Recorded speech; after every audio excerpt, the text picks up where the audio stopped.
सतगुरु गुण निधान जाय। राम राम राम। आप सभी के अंदर विराजमान परमात्मा के पावन चरण राम राम राम। अनंत सदगुरु सुखराम जी महाराज की अंडमान विठल राव का संवाद चल रहा है। विठल राव के संवाद के माध्यम से महाराज फरमा रहे हैं,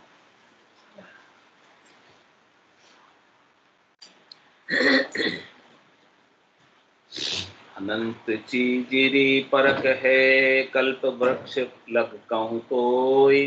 एक अमर जड़ी अमर फल की कीमत परख न होय।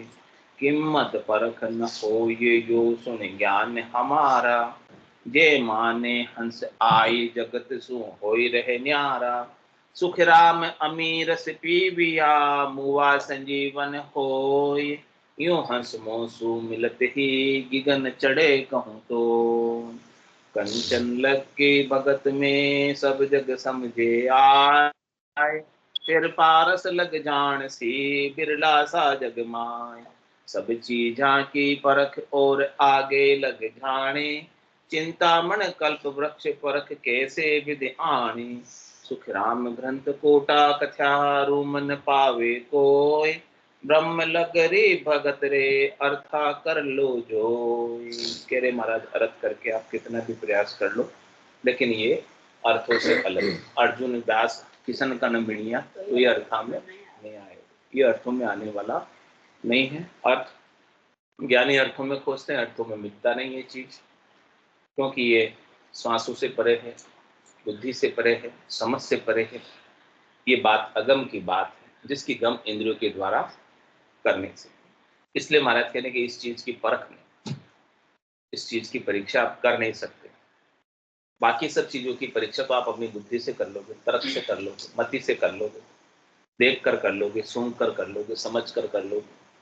लेकिन ये न देखने में आता है, न सुनने में आता है, न समझने में आता है, न सूंघने में आता है, न चखने में आता है। कैसे परीक्षा करें? अनंत चीजा की परख है। कल्पवृक्ष की भी परीक्षा है कि आप उसके नीचे जाके कल्पना करो तो आपकी कल्पना पूरी हो जाती है। इसका मतलब असली कल्पवृक्ष। और एक अमर जड़ी अमर फल की कीमत परख न हुई। लेकिन महाराज कहने की अमर जड़ी है और अमर फल है, इसकी परीक्षा कैसे करें? इसकी परीक्षा कोई है नहीं। इसका तो एक ही गुण है कि आपको अमर कर देगी और कोई आपका शरीर का रोग ठीक नहीं करेगी आपको, और कोई संसार के बहिरंग पर्चे नहीं होंगे इसमें, और कुछ नहीं होगा। बस एक ही है कि एक बार आपने अमर फल पा लिया, अमर जड़ी पा ली तो फिर मरोगे। ये इसका गुण। वो कह रहे महाराज कीमत परख नहीं। इसकी महाराज कह रहे हैं कि कोई कड़ कीमत जानते नहीं, इसकी परख होती नहीं है, इसलिए इसकी कड़ कीमत को जानते नहीं, इसकी वैल्यू को जानते नहीं। चीज है लेकिन चीज की वैल्यू नहीं कर पाते, महत्व इसका समझ नहीं पाते। कीमत परख न होई यूं सुने ज्ञान हो।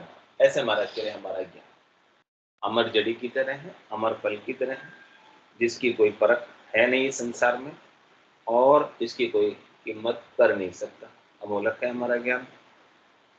और कह रहे हैं कि जे माने हंस आए जगत सुहोय रे। इसकी एक ही पहचान कि जो हंस इसे आकर मान लेगा, इसे आकर धारण कर लेगा, इसके अनुसार साधना कर लेगा, इसके अनुसार भक्ति कर लेगा, इसके अनुसार भजन कर लेगा, इसके अनुसार चल लेगा, तो वो क्या हो जाएगा? संसार से न्यारा हो जाएगा। संसार से न्यारा होने का मतलब दरदस्ती छोड़ देगा, घर छोड़ के वन में चला जाएगा, दुकान धंधा छोड़ देगा, घर का काम छोड़ देगा। क्या हो जाएगा? संसार से न्यारा कैसे होगा? कह रहे कि महाराज सब कुछ करेगा, कुछ भी नहीं छोड़ेगा, सब में रहते हुए सब में सबसे अलग उसकी पहचान कर लो। जग में रहूं तो ऐसे रहूं, जल में कमल का फूल। कमल का फूल जल को छोड़ के कहीं जाता रहता जल में, रहता जल में। लेकिन जल से भीगता नहीं, जल से खराब नहीं होता, जल से सुखी दुखी नहीं होता। तो आपको रहना तो इसी संसार में, रहना इसी शरीर में।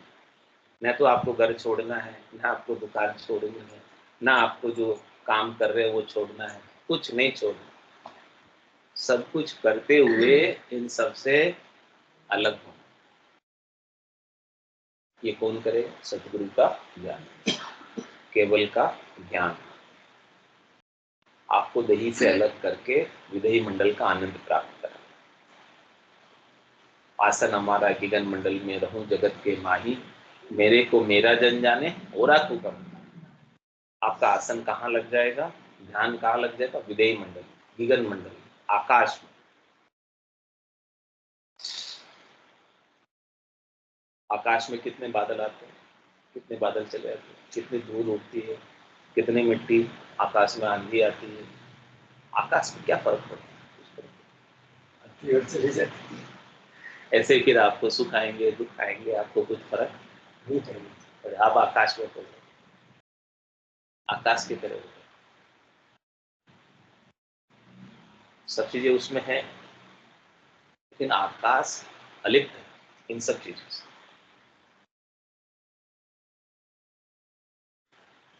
आकाश कहाँ नहीं है? सब कुछ आकाश में। सूरज भी, सूरज कहाँ है? आकाश में। चंद्रमा कहाँ है? पृथ्वी कहाँ है? आकाश में हो। सब आकाश में, सब अवकाश में, यानी खाली जगह में सब, सुनने में सब। तो महाराज कह रहे हैं कि आप आकाश का ध्यान करो, अवकाश का ध्यान करो, सुनने का ध्यान करो, और आप सुनने के जैसे ही हो जाओ। आप वैसे हो गए तो सब कुछ फिर आप में होएगा, लेकिन आप उससे अछूते हो। कितनी बारिश होती है, आकाश दिख जाता है, दिख जाता है आकाश, नहीं दिख, कुछ असर ही नहीं होता आकाश में। ऐसे ही आपको भी कुछ असर नहीं, कर नहीं करे नहीं करम रहे। ऐसी युक्ति लखाई सदा विलास, त्रास नहीं मन में, भोग में जो कह रहे महाराज, सब भोग करो, सब काम करो, सब संसार के कर्तव्य कर्मों का पालन, कोई मना ही नहीं। कह सुखराम देही के ताई, करो सकल विद कारण नहीं, मोक्ष काज विद एक नहीं चाहिए, सतगुरु शरण प्रीत कर। सदगुरु आपको ऐसी युक्ति दे रहे हैं, तरीका दे रहे हैं, भेद दे रहे हैं अलग होने का, न्यारा होने का, जो आपको स्थूल शरीर से अलग कर देंगे, देहाध्यास छुटा देंगे, सूक्ष्म शरीर से अलग कर देंगे, मन से, बुद्धि से, चित्त से, अहम से अलग कर देंगे, कारण शरीर आपकी इच्छा शक्ति उससे अलग कर देंगे, महाकारण शरीर से अलग कर देंगे, आपको दिव्य काया, सत काया, संत काया प्राप्त करा, जो अविनाशी काया है, अजर अमर है, अगाध है, अनंत अपार है, उसका बोध करा। आकाश का क्षेत्रफल कितना है? अनंत। जैसे ही आप आकाशवत,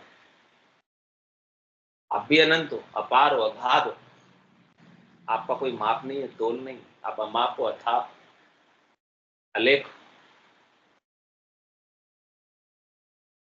ऐसे आपका स्वरूप है, उस स्वरूप को पा जाओ, उस स्वरूप में स्थित हो जाओ। वो आपका सत्य स्वरूप है, वास्तविक स्वरूप है, यथार्थ स्वरूप। ये देह आपका स्वरूप नहीं है, ये देह तो आपका रूप है, जिसमें आप एक सीमित बने। इस सीमित से आपको क्या होना? असीम होना, आकाश जैसे असीम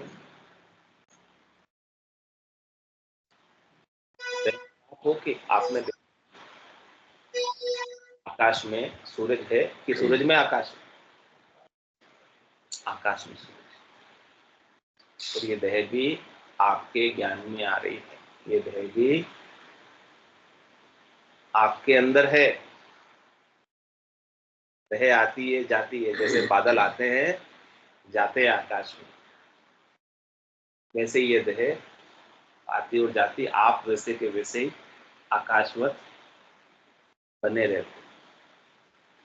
उसका महाराज करे आप बोध करो। जिसने उस अविनाशी स्वरूप का बोध कर लिया, इसने मेरे इस अविनाशी निर्भय होने के ज्ञान को मान लिया,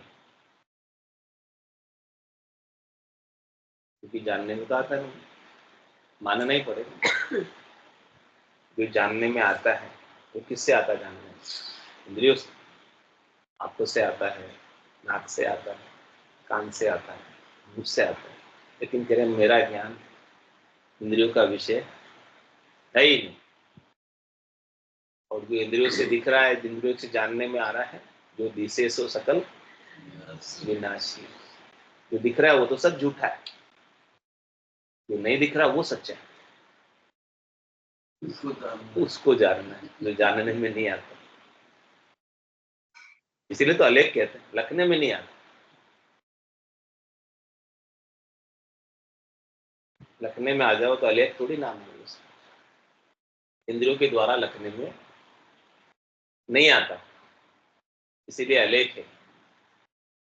और अलेख को लखना जो जानने में नहीं आता, यानी जानने वाले को जानना है। जो ज्ञान स्वरूप है, जो सबको जानता है, उसे जानना है। तो वो आपका स्वरूप है। जो देख रहे हो वो आप नहीं, जो दिख रहा है वो आप नहीं हो। क्या दिख रहा है? शरीर दिख रहा है, सुंदर रूप दिख रहा है, सुंदर चेहरा दिख रहा है, ये आप नहीं।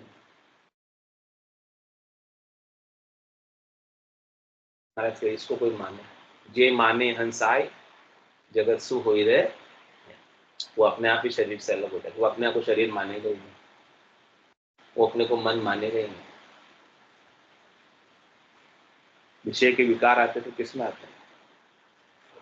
मन में आते। सुख आते तो किस में आते हैं? दुख आते तो किस में आते हैं? हाँ, रोग आते तो किस में आते हैं? स्थूल शरीर। आप में नहीं आते, आप में नहीं आते। आप तो निरोगी, आप तो स्वस्थ, आप में न सुख है न दुख है। इस प्रकार से अलग हो सकते हैं संसार से, जग से, शरीर से? नहीं, नहीं हो सकते। जल में कमल का फूल है, ऐसे रहो। तुम्हारे किसको मानना है?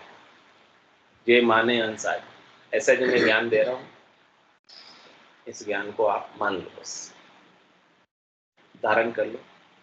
ब्रह्म का विचार आपके भीतर चलता है कि मैं ब्रह्म हूँ, ईश्वर अंश, जीव अविनाशी चेतन अमर सह सुख। और ये विचार किसके माध्यम से चलेगा? निज नाम के माध्यम से, सतनाम के माध्यम से, कुदरत कला नियंत्रण के माध्यम से, जो सदगुरु की कृपा से जागरूक, वो आपको इस विचार से भूल लेने दो। ये नाथ मैं आपको भूलू नहीं तो कह रहा था, लेकिन कोई ऐसी वस्तु मिल जाए जो मैं भूलने नहीं दे, अपने स्वरूप को भूलने नहीं दे, ऐसी वस्तु सदगुरु की कृपा से प्राप्त हो जाती। वो दिनात्मक सवत सता समाधि रात दिन गर्जना करती रहे, वो भूलने नहीं देती। तो वो तो स्वर्णी देव जगसु हेत न बांधे, 5-25 किया मुकाबे, चौक दिगंधित सांधे। आपका चौक, आपका चेता, आपका ध्यान आपके स्वरूप में रख, सत में रख, असत में नहीं। ब्रह्म को परसने की दशा आ जाए, ब्रह्म पर्चा की दशा बताओ, पायर के लक्षण पिछनाओ, जाके रंग एक ही राव, माया सेती करे न भाव, जाके अंदर ब्रह्म रस बूठा, सकल व्यवहार हो गया झूठा। कनक कामणी करे न नेहा, और चक्या ब्रह्मरस रहे विदेहा। जैसे बूंद मिली सागर में, पकड़ सके क्या कोई कर्म। जीव ब्रह्म मिल भया समाना, ब्रह्म मिल्या कर्म करे ना आना। ये जहन दर्जा बिना, मत कोई छोड़ो ध्यान, राम चरणिक राम बिन सबही पोकट ज्ञान। अरे आपके भीतर के राम को पा जाओ, अविनाशी राम को पाते, अनंत अपार अगाध राम को पाते, उस न्यारे राम को पा जाए, अकर्ता राम को पा जाए, इसका कभी नाश नहीं, कल भी था, आज भी है, कल भी है। उस सुंदर राम को पा जाए जो न कभी जवान होता है और न कभी बूढ़ा होता है, न कभी जन्मता है न कभी मरता है, ऐसे अजोनी, व्यापक, निरंजन जिसका अंजन नहीं, शरीर नहीं, निराकार जिसका कोई आकार नहीं, ऐसा राम आप हो। कौन है ऐसा राम? आप स्वयं। मानते हो आप अपने आप को? नहीं, ऐसे राम नहीं मानोगे। मैं कह रहे कि जे माने हंस आए, महाराज कह रहे मान लो इस बात को जो मैं कह रहा हूँ, ऐसे राम आप ही हो, कोई दूसरा नहीं है। इस बात को मान लो, महाराज कह रहे हैं जे माने हंस आए, जगत सु हो रहे, वो संसार से अलग हो जाए।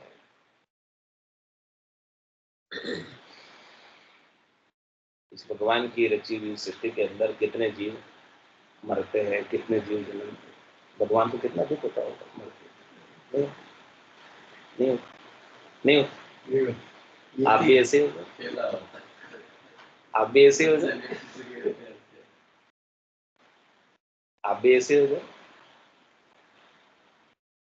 तभी तो राम रूप होगे, तभी तो परमात्मा रूप होगे, तभी तो सत्ता से आपका अपना तादाद में बैठेगा, तभी तो आपके विचार परमात्मा के विचार से मिलेंगे। परमात्मा जिस ज्ञान दृष्टि से संसार को देखते हैं, उसी ज्ञान दृष्टि से, साक्षी भाव से, दृष्टा भाव से आपको देखना है संसार, तभी तो जगत से अलग हो। बाकी जगत से अलग कैसे हो? जब तक जगत में उलझे रहोगे, जब तक जगत में उलझे रहोगे, जगत को सच्चा मानोगे,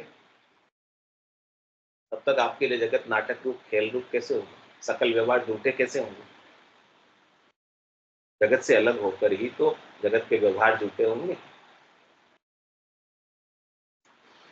तो जे माने हंस आए, जगत सु हो रहे न्यारा, ये मेरा ज्ञान जो है आपको इस संसार से, जन्म मरण से अलग करने के लिए आया।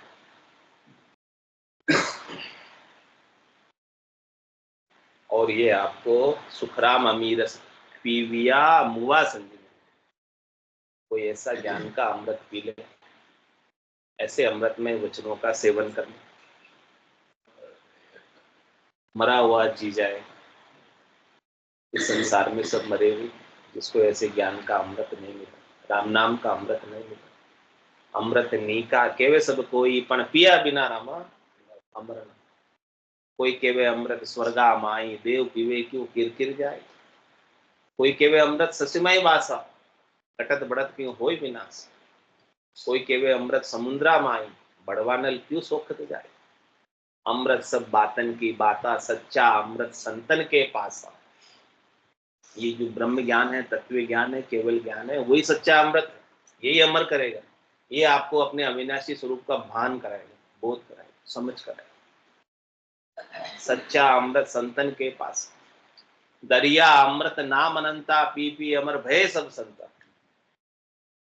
ये जो राम जी का नाम है, जो आपको अपने सत्स्वरूप का बोध कराता है, इसे पीकर ही सब अमर हुए। इसने भी अमृत को प्राप्त किया, चौथे लोक को, संतों के देश को, रामजनों के देश को प्राप्त किया है, इसी अमृत से हुए सब। दरिया अमृत नाम अनंता, पी पी अमर भय सब संता। सब संत अमर हुए ऐसे नाम को पीकर, ऐसे अमृत। हाँ, आपके घट के भीतर ही है। तो सुखराम अमीर से पी पिया मुआ संजीवनी, इसने अमृत पी लिया, ऐसा वो भला कैसे मर सकता है? वो मरने वाले शरीर से अलग हो गया, विनाशी से अविनाशी को प्राप्त कर। इस विनाशी शरीर, मनुष्य शरीर से तो अविनाशी को प्राप्त करोगे, उसके बिना तो अविनाशी की समझ ही नहीं आएगा, जब तक ये आपको मनुष्य शरीर नहीं मिलेगा। पशु थोड़ी समझ सकता है, पशु को ज्ञान दे समझाना तो समझे ही नहीं। मनुष्य के अंदर परमात्मा ने बुद्धि दी है कि ऐसे ज्ञान को समझ सके, ऐसे ज्ञान पर विचार कर सके, मनन कर सके, चिंतन कर सके, ऐसे ज्ञान के अनुसार साधना कर सके, भक्ति कर सके, और वो ज्ञान उसके आत्मसात हो जाए।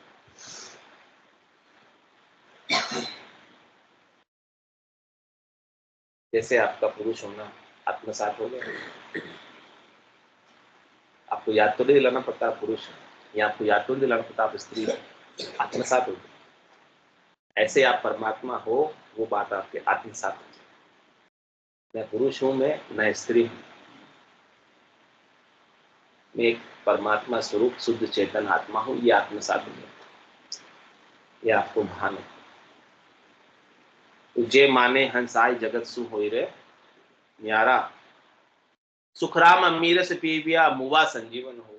इस प्रकार से कोई अमृत पी ले तत्व ज्ञान का, केवल ज्ञान का, वो मरा हुआ भी जी जाता है और बार बार फिर मरण धर्मा शरीर में नहीं आता। ये शरीर उसका अंतिम शरीर होता है। वापस किसी माता के गर्भ में, गर्भवास के दुख देख ले, 84 के दुख देख ले, सुख दुख में नहीं आता। यूं हंस मोसू मिलती गिगन चढ़े कहूं, कह रहे ऐसे हंस मेरे ज्ञान से जुड़ते, मेरे से मिलते, मेरे ज्ञान को श्रवण करते, मेरे ज्ञान को हृदयस्थ करते, धारण करते। चल हंसा उन देश समंजा मोती है, ऐसा देश है अजब निराला, बिनु शशि भान हो तो उजियाला, नहीं काल की चोट जिला मिल ज्योति, चल हंसा उन देश समंजा मोती। ऐसे देश की प्राप्ति कर लेता है, गिगन में चढ़ जा, सर्वोच्च स्थान को पा जाए, सर्वोच्च पद को पा जाए, जिसके ऊपर और कोई पद नहीं। त्रिलोकी के ऊपर चौथा लोक, चौथे लोक को पा जाता, संतों के देश को, रामजनों के देश को, केवली भगवंतों के देश को पा जाता। अष्ट धातु का पारखू जग में बहुता होय, हीरा लक्का पारखू ज्यों त्यों कर ले जोय, ज्यों त्यों कर ले जोय पारख पारस लग होय, चिंता मन कल्प वृक्ष जहां तहां लग जाने कोई, सुख रामदास अमर जड़ी अमर फल दे कोय, तो पारख नर क्यों गहे सो विद कहिए मोय। कह रहे कि महाराज किसकी परीक्षा किससे होती। अष्ट धातु का पारखू जग में, 8 प्रकार की धातु होती है अलग अलग, उन सब धातुओं की परीक्षा, सबकी कसौटी है अपने अपने, सबका गुण है, सबका धर्म अलग अलग, उनके गुण धर्मों के अनुसार उन सब धातुओं की परीक्षा हो जाए। लोहे का गुणधर्म में जंग लगना, सोने का गुणधर्म में जंग नहीं लगना, परीक्षा हो जाती है। ये लोहा है, ये सोना, ऐसे अलग अलग धातुओं की परीक्षा अलग अलग हो जाती है। सबका अपना अपना अलग अलग स्वभाव है, रंग है, रूप है, वर्ण है, सब चीजें सबकी अलग है। तो वैसे इंद्रियों से इन सब की परीक्षा हो जाती है। और हीरा लक्का पारखू ज्योतियों कर ले, हीरे की परख कैसे तैसे कर लेते कि वास्तव में असली हीरा की नहीं, उसकी भी लोग परीक्षा कर लेते हैं। हीरा की परीक्षा क्या है, बहुत कठोर होता है, ये टूटता नहीं हीरा, सबसे हार्ड होता है सबसे। ऐसे हीरे की परीक्षा जो टूट जाए वो हीरा नहीं है।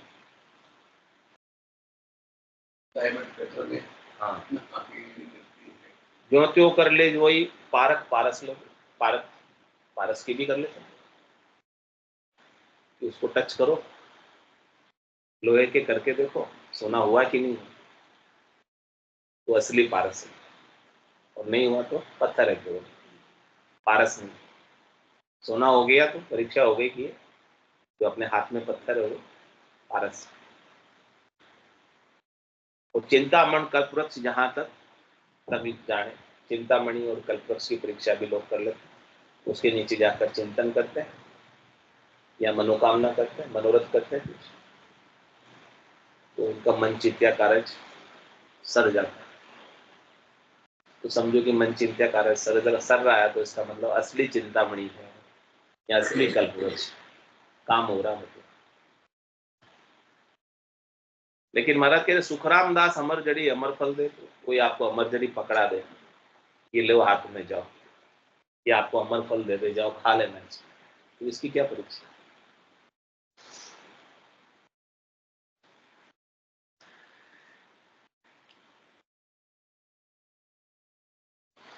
ऐसी ताकत आ जाएगी शरीर में, क्या हो जाएगा खाने के बाद? ऐसा कुछ नहीं है। बस वो आपको अविनाशी स्वरूप का बोध करा, सत्स्वरूप का बोध करा, यथार्थ स्वरूप का बोध करा, विनाशी से आपको न्यारा करते, ये फर्क है उसमें कि अब मुझे विनाशी का डर नहीं रहा, अब मैं निर्भय हो गया विनाशी की तरफ से, क्योंकि विनाशी तो विनाश तो जाने ही वाला है, लेकिन मैं अविनाशी हूं, मेरी मृत्यु नहीं होने वाली, अमर फल की है, और कोई फर्क नहीं है। निर्भय पद प्राप्त हो जाए, आपको भय से रहित कर, निश्चिंत कर देते, निशोक कर देते, निशंक कर देते।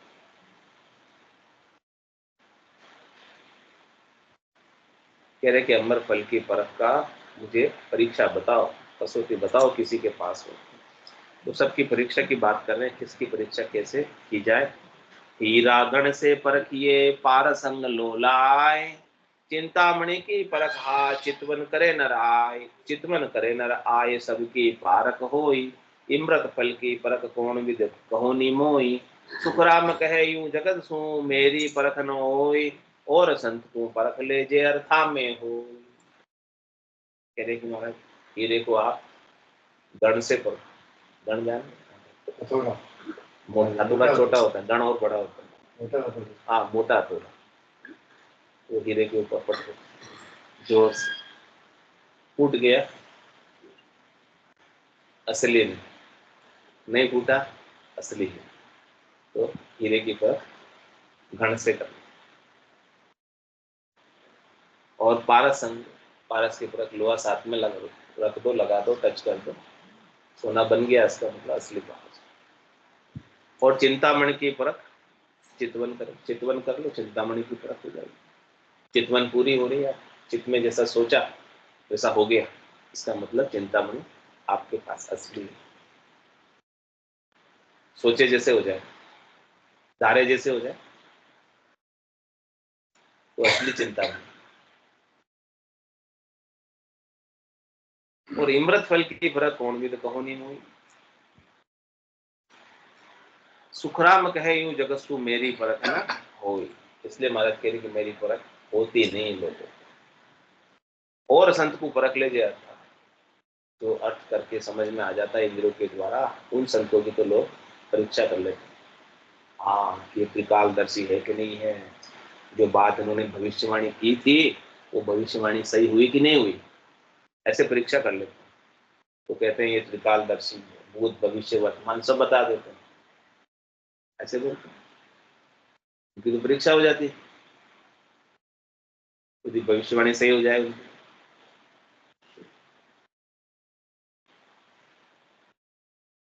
लेकिन महाराज कि मेरी परीक्षा आप कैसे करो मेरे ज्ञान में, क्योंकि मेरा ज्ञान में तो एक है, ये सब गुण नहीं है, भूत भविष्य वर्तमान बताना मेरे ज्ञान का गुण नहीं, रिद्धाई सिद्धाई करामात करतूत अणिमा महिमा गरिमा लंगिमा प्राप्ति प्राज्ञा में शित्व विचित्व बताना मेरा काम नहीं। हाँ ये सब चीजें मेरे पास नहीं, मेरे पास तो आपको अमर कर देने का गुण है, आपके अविनाशी स्वरूप की जानकारी कराने का गुण, एक ही गुण है बस मेरे को, दूसरा और कोई गुण नहीं, बाकी सब गुणों से मैं अतीत हूँ। रजव सत्व और तम तीनों गुणों में माया बरतती है, मेरे पास माया का कोई गुण नहीं, मेरा जो ज्ञान है वो माया से परे का ज्ञान, माया से ऊपर का ज्ञान, मायातीत ज्ञान, काल से परे का ज्ञान, कालातीत ज्ञान, समय से परे का ज्ञान, समयातीत ज्ञान, वचनों से परे का ज्ञान है अनिर्वचनीय ज्ञान, इंद्रियातीत ज्ञान। इसलिए बताओ मेरी परख आप किससे करो, इंद्रियों से हो नहीं सकती, देखने सुनने गुनने से हो नहीं सकती, कैसे परख करोगे? तुम्हारा सब अलग अलग प्रकार की भक्ति की बात बताकर दृष्टांत के द्वारा पुष्ट कर रहे हैं। हीरा लग की भगत आत्मा इंद्रिय सारो, आपारक जो होई और कुछ नाय विचारो, पारस लग की भगत विष्णु लग परचा देवे, चिंतामणि पर ब्रह्म सर्व दुख मेटर लेवे। सुखराम कहे या भगत रे, यू परख सके नहीं कोई, जे अमर फल परख ले तो या की परख हो। कहने मेरे अमर फल की कोई परख हुए तो मेरे ज्ञान की भी आपको परख हो जाए, लेकिन अमर फल की ऐसी कोई परख है नहीं कि आप मेरे ज्ञान की परख कर सको। हीरे लग की भगत आत्मा कहने की जीवात्मा और इस जीवात्मा से जुड़ी हुई सूक्ष्म शरीर की इंद्रिया, 5 ज्ञानेन्द्रिय 5 कर्मेंद्रिय,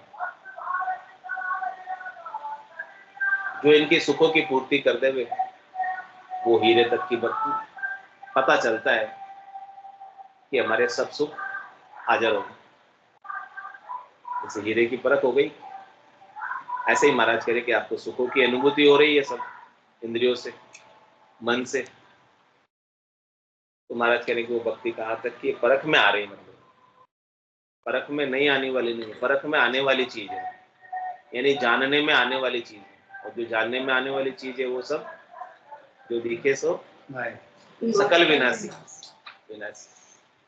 जो जानने में नहीं आती है वो अविनाशी, जो जानने में आती है वो सब जाने वाली है। तो हीरे लग की भगत आत्मा इंद्रिय से, अपने शरीर के सुख, संसार के सुख, इंद्रियों के सुख, वस्तुओं के सुख प्राप्त करने की जो भक्ति होती है, 3 लोकों में फल प्राप्ति की भक्ति होती है, वो महाराज कह रहे हैं कि हीरे तक की भगत है। इसे परीक्षा है, जैसे हीरे की परीक्षा है ऐसे इन भक्ति की भी परीक्षा है। पारक जो होए और कुछ नाय विचारो, पारस लग की भगत विष्णु लग पड़ जाता। पारस लोहे को स्पर्श करके सोना बना देता। और महाराज कह रहे कि आप भी यदि भगवान विष्णु की भक्ति करते हैं, नवदा भक्ति, तो उसकी भी परख है कि आप भी 4 प्रकार की मुक्तियां पा लेते हैं, सायुज्य, सामीप्य, सारूप्य, सानिध्य। इस प्रकार के आप वैकुंठ में चले जाते हैं, विष्णु की सभा में विराज जाते हैं, विष्णु के समीप बैठ जाते हैं। और कोई तो इतनी जबरदस्त भक्ति करता है कि विष्णु रूप ही हो जाता है, वैकुंठवासी हो जाता है। लेकिन महाराज कह रहे कि वो वैकुंठ भी तो त्रिलोकी में ही है, और त्रिलोकी का क्या हाल है, 3 लोक भवन चतुर्दश, एक काल को ग्रासा, सदगुरु मेहर बिना नहीं छूटे जन्म मरण भव त्रास। क्या जो वैकुंठ में पहुंच गए वापस जन्म मरण में नहीं आएंगे? क्या जो विष्णु बन गए वापस जन्म मरण में नहीं आएंगे? आना पड़ेगा, वो भी काल के अधीन है। तो महाराज कह रहे कि वो लोहे से सोना बने, पारस में और सतगुरु में ए तो आतरो जान, वो लोहो कंचन करे वे करे आप समान। तो सदगुरु क्या है? परमात्मा रूप है, और आपको भी क्या बना देते हैं? परमात्मा बना देते हैं। पारस नहीं बना देते, पारस तो सोना बनाता है, वहां से वापस आना जाना लगा रहता है। सदगुरु तो आपको परमात्मा ही बना देते, राम रूप ही बना देते, फिर जिसके आगे कुछ बचता ही नहीं। आप नर बने हो, नर से नारायण बना देते, आपको नर नारायण देह मिली, नर से नारायण अभी आप बन सकते हो सदगुरु के ज्ञान से। सदगुरु वही उपाय कर रहे हैं, वही चीज बता रहे हैं कि आप नर नहीं, आप नारी नहीं, आप मनुष्य नहीं हो, आप एक शुद्ध चेतन आत्मा हो जो परमात्मा का ही अंश। ये अंश अंशी में जाकर मिल जाए, ये आत्मा परमात्मा में मिल जाए, ये बूंद सागर में मिल जाए, ये लहर जल में मिल जाए, ये सकोरा मिट्टी में मिल जाए, ये आभूषण सोने में मिल जाए। जो उसने अलग रूप धरा हुआ है उस रूप की चाहना उसकी मिट जाए, और अपने सत स्वरूप को पाले, परमात्मा स्वरूप को पाले, यथार्थ स्वरूप को पाले।